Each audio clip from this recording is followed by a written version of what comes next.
If at any point you can't hear me, give me the Roger sign. The Roger sign is this.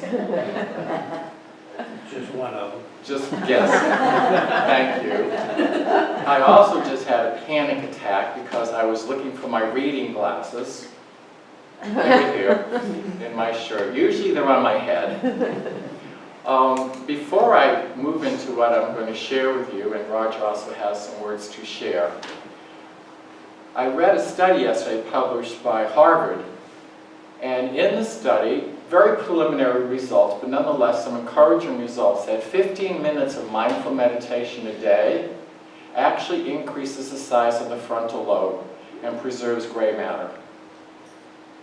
And they were doing imaging studies to validate this. I found that very interesting because one of the things we notice with cognitive decline is a decrease in gray matter volume. So kind of an interesting study, and it does tie in a bit with what I'm going to share with you. You may have read the Daily Word already today. Many of us start our day. I actually tend to end my day with it. It seems to put me in a good place to fall asleep. However, not that it puts me to sleep, it puts me in a good place to fall asleep. But I'm going to share with you, for those that didn't, the verse that was written. And it's from Psalm 139. It says, "I praise you, for I am fearfully and wonderfully made." I'm going to correct the Hebrew. The translation fearfully actually from the Hebrew word translates to awesomely. So the verse is, "I praise you, for I am awesomely and wonderfully made." I like that thought. I like that thought. My wisdom is actually limited. I haven't arrived there yet. So I want to share with you some words of wisdom from people much smarter than I am. In Proverbs, there is a verse that reads, "Better is a dinner of vegetables where love is than a fatted ox and hatred with it." Voltaire wrote, "I have chosen to be happy because it is good for my health." And in Judaism, my religion, it is a mitzvah, which means commandment, to be healthy. It is a Shemirat Hagaf, which means it is your responsibility to take care of yourself. And as I share with you about the connection between spirituality and health and wellness, there's something we need to tackle, because many of us brought up in Western traditions believe in a dualism, a separateness from God and us. However you define God, traditionally, non-traditionally, in an Eastern sense, as a spirit source, as a life energy, it is my belief that we find it within. It is within and without. There is no separateness. Now, why did I become passionate about this?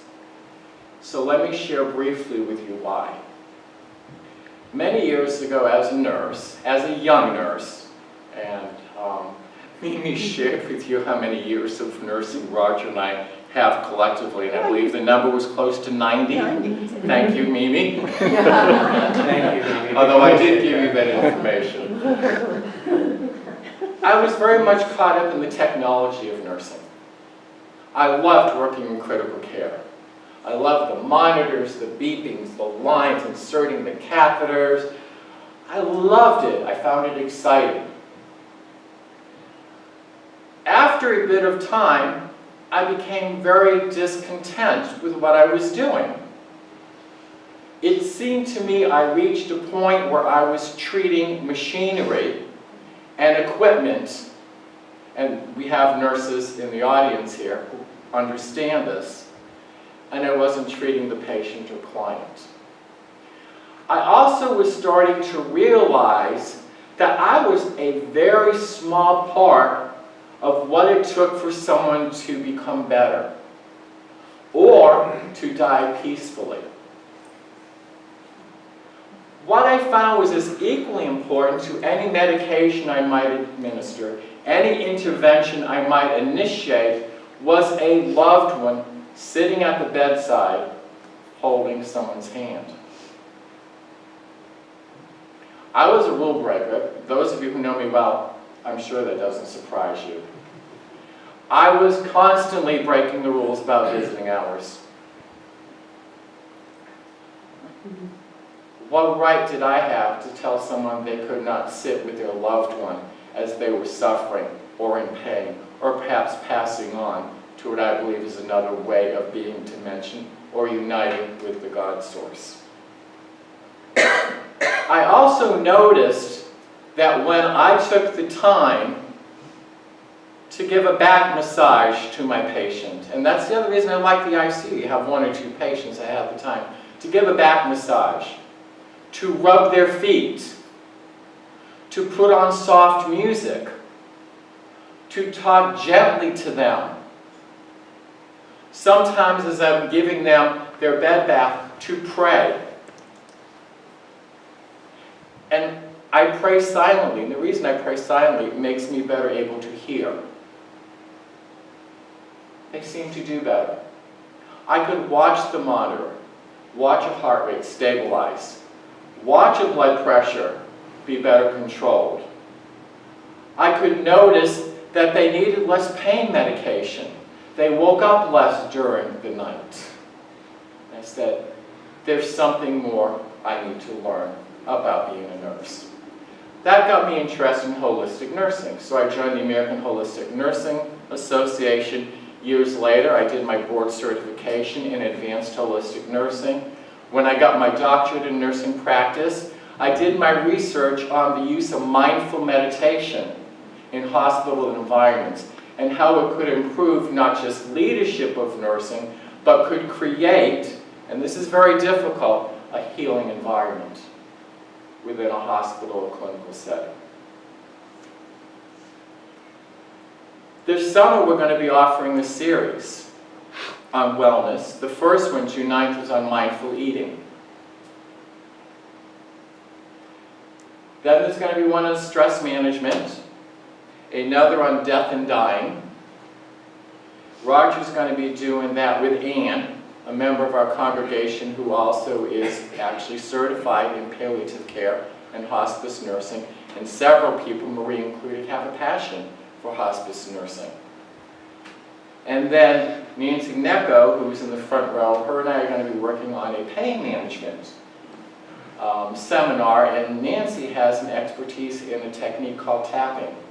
Emotional freedom techniques. Emotional freedom technique, EFT, that I think you'll find fascinating. Now, Roger got into the whole issue and concern of hospice and palliative care nursing many years ago. You want to share where and who you actually met that got you stimulated in Sure. researching? Oh, I get up. And you have to hold the baby. Our dog lost his, our other dog the other day and is not liking being left alone, so that's why we've been bringing our doggy with us.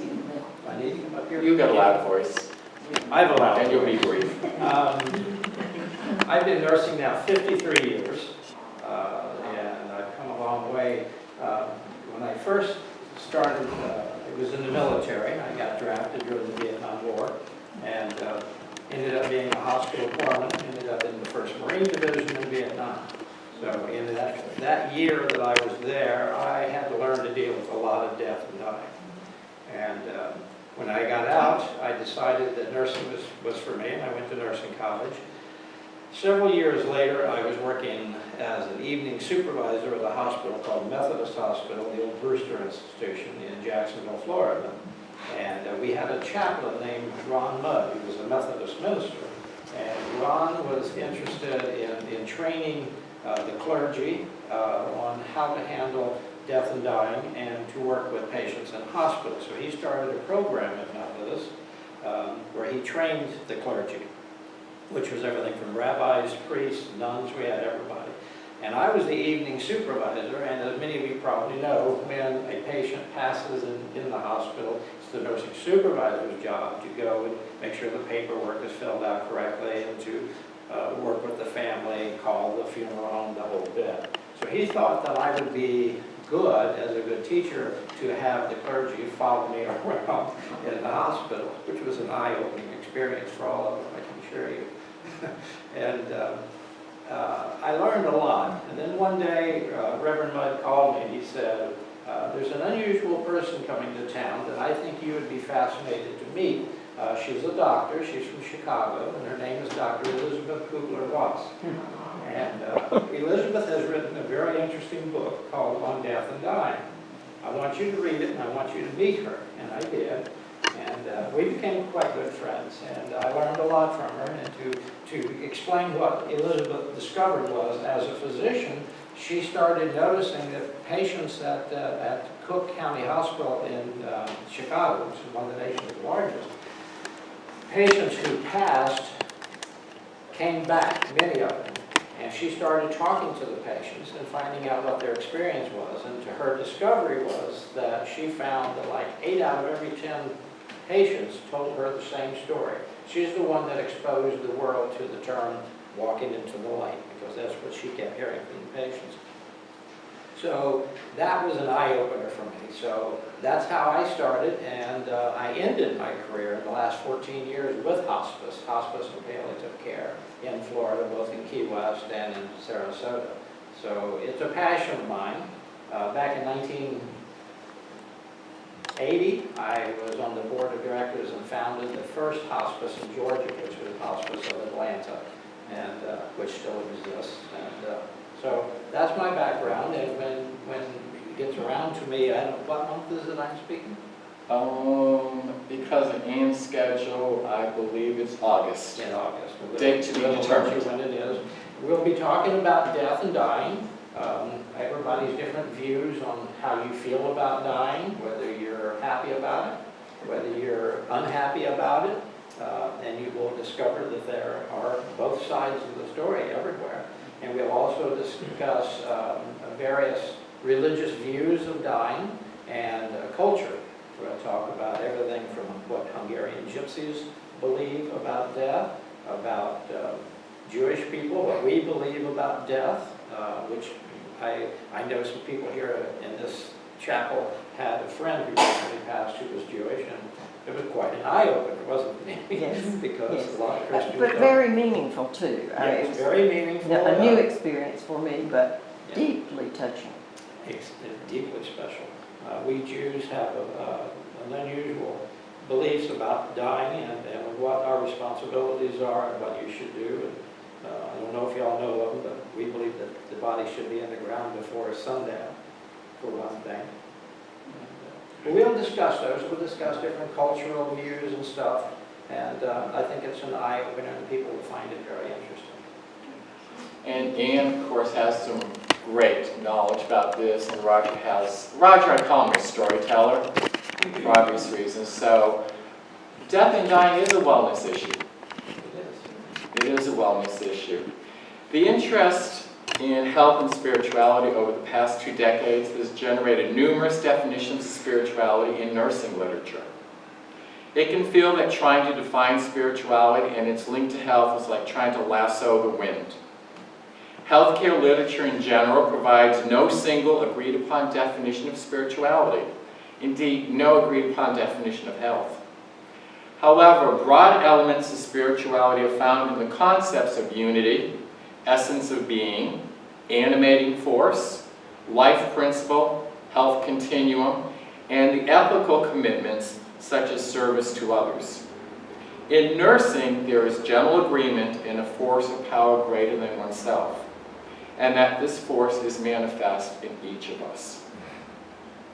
Holistic nurses believe spirituality permeates our life, shapes our journey, and connects us to a sacred source, nature, others, and the self. It helps us find purpose, meaning, and wholeness. Why is it important to connect to the self? How are these workshops and this self-care knowledge linked to spirituality? First, it's important to recognize one cannot pour from an empty cup. We cannot give what we do not have. Florence Nightingale, in fact, felt it was selfish and arrogant to be a martyr. She wrote that it depleted our gifts and it separated us from others. In actuality, nurturing ourselves helps us better nurture others. According to the American Holistic Nurses Association, effectively caring for ourselves involves centering, grounding, and becoming aware of the ever-unfolding of who we are and what we are becoming. It sounds very much like unity principles, does it not? Through stillness, awareness, breath, and presence with self, we are more aware of our physical self, our multidimensional needs, and we are attuned to our inner healing ability. There are those, perhaps some of you, I will name no names, who feel guilty when caring for themselves. Some give and give and give and give and wonder why the results are not better and why they feel so stressed. I've been there. Never realizing that they had no more to give. They are depleted, and their dis-ease becomes disease. This is a conversation I've had many times with many nursing students, many of whom come into a nursing program because they've been the family caregiver, even as a young child. They've been the fixer for everyone in their family or among their friends, but have never taken the time to fix themselves. They then become the nurses who early in their career experience compassion fatigue and burnout. They become depleted, they're disconnected from their true self and their essence of being. Interestingly, these students and nurses have been the ones who seem most fearful of the mystery that is inherent in themselves and in others. And I have told my students, without understanding that mystery, you cannot be a healer. They also seem to be the ones who have frequent colds. Maybe some of you identify with this. You don't have to be a nurse to have experienced this. Headaches, backaches, and complain about insomnia. For too long, they've been trying to pour from that empty cup, and they are disappointed that all their work has not had better results and fixed everyone's problems. In the holistic nursing paradigm, body, mind, spirit, energy are designed to be unified. When they are not in unity or balance, we are not whole, therefore we are not well. When considering healing, it's important to remember the word healing, whole, and holy all come from the same old Saxon root, halen, which means whole. This and much current qualitative research suggests healing is a spiritual process that focuses on the wholeness of being and a healing relationship with oneself and a relationship that understands our common humanity and our connectedness with our spirit source. Some studies have even suggested, and these are pretty valid studies, one study has demonstrated from 176 different sources that spiritual practices increase levels of serotonin and dopamine. Some holistic nurses call serotonin the spiritual neurotransmitter. There is part of a poem I'm going to read from a nurse that wrote, "May I listen to my heart and trust my feet to take me where my breath flows. As I ride the rainbow and dance in the color and the light, may I always cherish the stillness in between. May my garden become a place of healing, where the rhythms flow and the stillness blossoms, where hearts can open and souls are free to fly. May this then be home. And when the restlessness of the wind asks the trees to drop their masks and expose their bones, as they stand naked and tall for all to see, may I take my place among them, grounded and free." Let's all take this time to breathe deep, knowing that as we do this, we are helping our amazing hearts guide us to peace and health. As we go about our own daily lives and our own diverse settings, let us all continue to walk a path of enlightenment and health so that we can be the best versions of ourselves, and for our loved ones. namaste and peace, and shalom. I had mentioned, wanted to end with a song, and it did feel weird for me standing up here without a piano being between us. It really did. It doesn't feel quite right. Most of you know this. If not, there's a few words here. And again, the synergy, even some of the words were in the music that was sung. Completely up to the musicians if they want to join us or not. I all just want to sing along. I've got Peace Like a River is the first verse. The second one, I've got Joy Like a Fountain. And the third one, I've got Love Like an Ocean. Peace, joy, love, a great recipe for health and happiness.